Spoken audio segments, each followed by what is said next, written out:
रुझान के साथ ही जीत और जश्न की तैयारी लगभग पूरी हो रही है। बीजेपी के पार्टी ऑफिस में मौजूद है प्रदीप जी हमारे साथ हैं। प्रदीप जी ये बताइए, गुजरात की ये जीत ऐतिहासिक होगी तो उसकी तैयारियां भी ऐतिहासिक? देखिए, जीत तो ऐतिहासिक होगी। गुजरात में आज तक किसी की भी पार्टी को नहीं मिली उतनी सीट गुजरात की जनता के आशीर्वाद से और मोदी जी की लोकप्रियता के आधार पे बीजेपी को मिलने वाली है।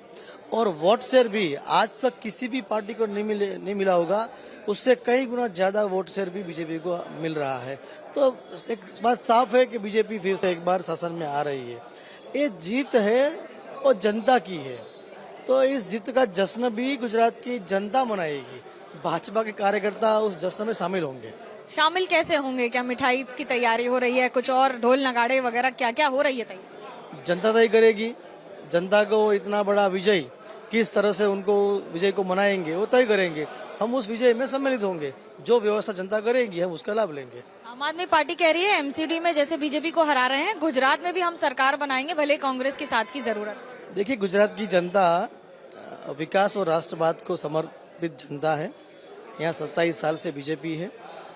भारत तेरे टुकड़े होंगे इंशाअल्लाह के नारे लगाने वाले, भारत विरोधी भटके हुए युवाओं को जाकर प्रोत्साहित करना जिनका काम है, सर्जिकल स्ट्राइक और एयर स्ट्राइक जैसे पराक्रम करने वाले वीर सैनिकों पर सवाल उठाने वाले लोगों को गुजरात की जनता अच्छी तरह जानती है।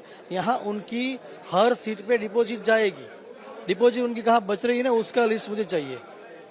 ईशुदान कह रहे हैं हम तो तैयार हैं मुख्यमंत्री की शपथ लेने के लिए। सबसे पहले उन्हीं की बात है कि वो अपनी डिपॉजिट बचा रहे, तो बहुत बड़ी बात है। अभी सबसे बड़ा श्रेय जीत का किसको जाएगा? गुजरात की जनता को जाएगा, मोदी जी की लोकप्रियता को जाएगा, अमित भाई शाह का मैनेजमेंट पे जाएगा और भाजपा के कार्यकर्ता के परिश्रम के ऊपर जाएगा।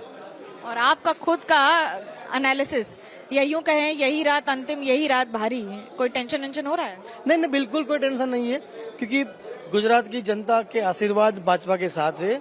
मोदी जी की लोकप्रियता भाजपा का बड़ा आधार है और भारतीय जनता पार्टी का जो कार्यकर्ता है, जो अति परिश्रम कर पार्टी के लिए काम करता है, ये सभी चीजें जब इकट्ठी होती है तो एक बड़ा विजय बनता है। उस विजय के इंतजार में हम है।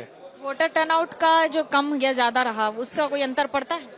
वोट बढ़ा है, परसेंटेज इसलिए कम हुआ लगता है क्योंकि नंबर ऑफ वोट बढ़े हैं।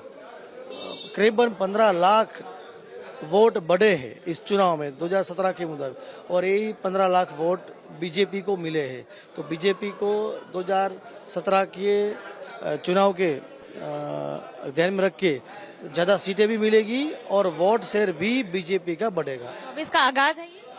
बिल्कुल। 24 भाजपा का कार्यकर्ता है, वो तो हर दिन काम करता रहता है। ना सिर्फ पॉलिटिकल एक्टिविटी, सोशल एक्टिविटी भी जिम्मेदारी समझता है, तो हर दिन काम करते हैं। इलेक्शन छोटा हो या बड़ा हो, तहसील पंचायत का हो, विधानसभा का हो या लोकसभा का हो, हम हमेशा तैयार रहते हैं। हमारे कार्यकर्ता परिश्रमी है। 2022 का चुनाव खत्म हुआ, 8 तारीख को परिणाम आएगा। परिणाम आने के बाद दूसरे दिन भारत माता को परम वैभव के शिखर पे पहुंचाने वाले एक एक भारतीय विश्व भर में जहां जहां पर रहते हैं, उन सभी के स्वाभिमान के प्रतीक मोदी जी को फिर से एक बार प्रधानमंत्री बनाने के लिए भाजपा के कार्यकर्ता परिश्रम करना शुरू करेंगे। 9 तारीख से 24 की तैयारी शुरू? बिल्कुल आज से शुरू। इसी को कहते हैं अच्छा होमवर्क करना। कैमरा पर्सन सूरज पांडे के साथ मनोज्ञा लोईवाल, गुजरात एबीपी न्यूज।